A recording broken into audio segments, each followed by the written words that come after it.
Bismillahirrahmanirrahim. Assalamualaikum warahmatullahi wabarakatuh. Setiap manusia telah ditakdirkan kematiannya. Ruh mereka akan keluar walaupun setelah masa yang panjang. Wahai malaikat maut, dengan penuh harap kepadamu, cabutlah nyawa kami dengan belas kasih dan lembut. Betapa ditakutkannya sesuatu yang singkat itu oleh semua manusia, kecuali orang-orang yang bertakwa. Ya Allah, ringankanlah sakaratul maut kami, karena sesungguhnya Engkau adalah Rabb yang Maha Penyayang di antara para penyayang.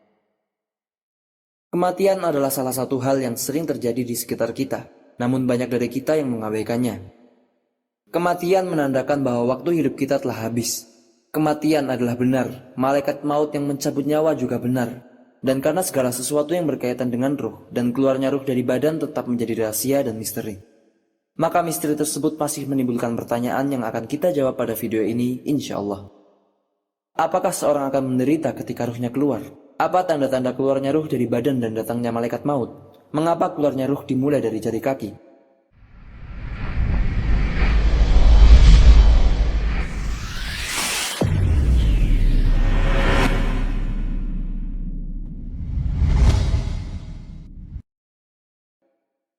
Pertama, apakah seseorang akan menderita ketika ruhnya keluar?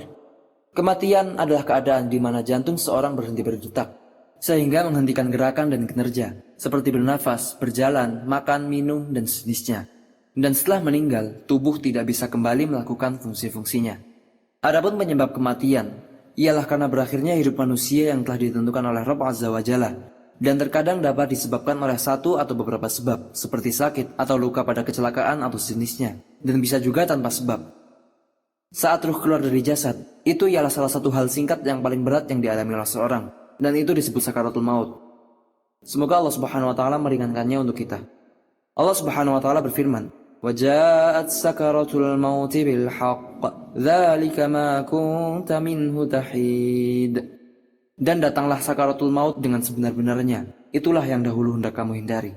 Maka sakaratul maut adalah salah satu konsekuensi paling berat yang dihadapi seorang sebelum meninggalkan dunia ini, karena membawa banyak rasa sakit dan penderitaan yang menyelimuti manusia dari setiap sisi dan dari setiap tempat.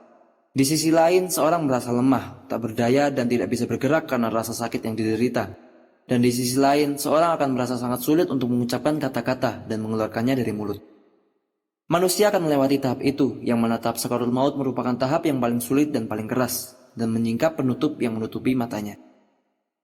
Allah Subhanahu wa taala berfirman, فَكَشَفْنَا عَنْكَ غِطَاءَكَ فَبَصَرُكَ الْيَوْمَ حَدِيدٌ. Maka kami singkapkan tutup yang menutupi matamu, sehingga penglihatanmu pada hari ini sangat tajam. Maka manusia akan melihat sekitarnya, ada malaikat rahmat dan malaikat adab yang sedang mendiskusikan tentang dia. Maka dia pun melihat mereka dalam keadaan menunggu keputusan dan bagaimana jadinya. Akankah dia menjadi salah satu dari ahli rahmat, sehingga malaikat rahmat yang membawanya, atau salah satu dari penghuni neraka, sehingga malaikat azablah yang membawanya? Kedua, tanda-tanda keluarnya ruh dari badan dan datangnya malaikat maut. Ada beberapa tanda kematian dan menunjukkan keluarnya ruh dari badan dan datangnya malaikat maut, yaitu mata terbelalak. Sebagaimana disebutkan dalam Sahih Muslim dari Ummu Salamah radhiyallahu anha berkata, "Dakhala Rasulullah sallallahu alaihi wasallam ala Abi Salamah wa qad syakhasa basaruhu wa aghmadahu. Thumma qala, inna ar-ruha idza qubida tabi'ahu al-basar." Rasulullah SAW memasuki Abu Salamah yang matanya terbelalak. Lalu beliau memejamkan matanya, kemudian bersabda, "Sesungguhnya jika ruh dicabut, maka pandangan matanya akan mengikutinya. Hidung miring ke kanan atau ke kiri, mengendurnya anggota badan secara umum, mengendurnya otot tulang rahang bawah secara khusus, badan cenderung kedinginan, betis kanan melingkar ke betis kiri atau sebaliknya, jantung dalam keadaan diam atau berhenti." Ketiga, mengapa keluarnya ruh dimulai dari jari kaki? Allah Subhanahu wa taala memerintahkan malaikat maut untuk mencabut ruh seseorang. Maka kaki adalah hal pertama yang dicabut ruhnya, dan rahmat Allah yang Maha Esa itulah sebabnya. Karena ketika ruh masuk ke dalam jasad, dimulai dari kaki hingga kepala. Begitu pula ketika ruh dikeluarkan, yang pertama dicabut adalah dari kaki. Karena ketika ruh dicabut dari kaki terlebih dahulu, seseorang tidak dapat berlari dan melarikan diri. Dan jika jiwa dikeluarkan dari kepala terlebih dahulu, orang tersebut pasti akan lari dan menjadi rentan untuk melukai dirinya sendiri atau membahayakan dengan cara apapun. Dan inilah salah satu rahmat Allah Subhanahu wa taala untuk manusia. 4. Berapakah lama waktu sakaratul maut?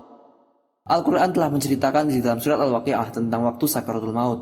Pergerakan ruh keluar dari badan ke alam lain. Ruh mulai ditarik dari ujung badan sampai ke tenggorokan atau kerongkongan, sehingga akhirnya ruh akan keluar dari seluruh badan menuju alam barzakh. Allah Subhanahu wa taala berfirman, "Falaula idza balagatil hulqum wa antum hina idzin tanzurun wa nahnu aqrabu ilaihi minkum walakin la tubsirun." Maka kalau begitu, mengapa tidak mencegah ketika nyawa telah sampai di kerongkongan, dan kamu ketika itu melihat, dan kami lebih dekat kepadanya daripada kamu, tetapi kamu tidak melihat. Sakaratul maut atau kematian memiliki dua keadaan. Kematian yang mudah dan terjadi dalam sesaat, atau kematian yang sulit dan terjadi dalam beberapa hari dan bulan. Ini tergantung pada agama dan hubungannya dengan Allah Subhanahu wa taala. Allah berfirman, "Ya ayyatuhan nafsul mutmainnah, irji'i ila rabbiki radiyatan mardiyah." Wahai jiwa yang tenang, kembalilah kepada Rabbmu dengan hati yang ridha dan diridhoinya. Maka apabila seorang yang dicabut nyawanya itu ridha terhadap Allah, insya Allah sakaratul maut hanya terjadi dalam sesaat. Surat apakah yang dapat meringankan sakaratul maut? Mayoritas ulama dari mazhab Hanafi, Syafi'i dan Hambali berpendapat, sebagaimana telah datang dari hadis Rasulullah SAW, bahwasanya ada surat Al-Quran yang dianjurkan untuk dibaca di kepala orang yang sekarat untuk meringankan sakaratul maut. Ahli fikih berpendapat tentang anjuran untuk membaca surat Yasin di hadapan orang yang sakaratul maut. Mereka berkesimpulan dari hadis riwayat Ahmad dari Maqil bin Yasar radhiyallahu anhu, bahwasanya Rasulullah SAW bersabda, "Iqra'u Yasin ala mautakum." Bacalah Yasin kepada orang yang sakaratul maut. Maksudnya ialah pada saat waktu sakaratul maut, menurut dari kebanyakan tafsir-tafsir. Imam Qurtubi menjelaskan di dalam kitab At-Tadhkirah, beliau berkata, hadis ini bisa juga ditafsirkan sebagai tuntunan untuk membaca surat Yasin di dekat orang yang akan sakaratul maut, dan bisa juga ditafsirkan membacanya di atas kuburannya. Ahli fikih berpendapat bahwa sebab dianjurkan untuk membaca surat Yasin adalah karena surat ini mengandung tauhid dan hari kiamat, serta kabar gembira berupa surga bagi yang meninggal di atas tauhid. Allah Subhanahu wa taala berfirman, "Qila dkhulil jannah, qala ya laita qaumi ya'lamuna bima ghafara li rabbi wa ja'alani minal mukramin." Dikatakan kepadanya, masuklah ke dalam surga. Dia laki-laki itu berkata, alangkah baiknya sekiranya kaumku mengetahui apa yang menyebabkan Tuhanku memberi ampun kepadaku dan menjadikan aku termasuk orang-orang yang telah dimuliakan. Maka ruh menjadi senang akan hal itu, sehingga ruh bisa keluar dengan mudah karena rahmat Allah Subhanahu wa taala. Ya Allah, ringankanlah sakaratul maut kami, dan rahmatilah kami wahai Zat yang Maha Penyayang di antara penyayang. Ya Allah, berilah kami rezeki berupa akhir hayat yang baik. Ya Allah, jagalah kami dari fitnah hidup dan mati, dan jagalah kami dari siksa kubur dan fitnah Al-Masih Dajjal. Ya Allah, peliharalah kami dari siksa neraka, dan masukkanlah kami ke dalam surga bersama orang-orang yang berbuat kebaikan. Wallahu ta'ala a'lam, wa sallallahu wasallam wa barak ala sayyidina Muhammad wa ala alihi wa sahbihi ajma'in. Wassalamualaikum warahmatullahi wabarakatuh.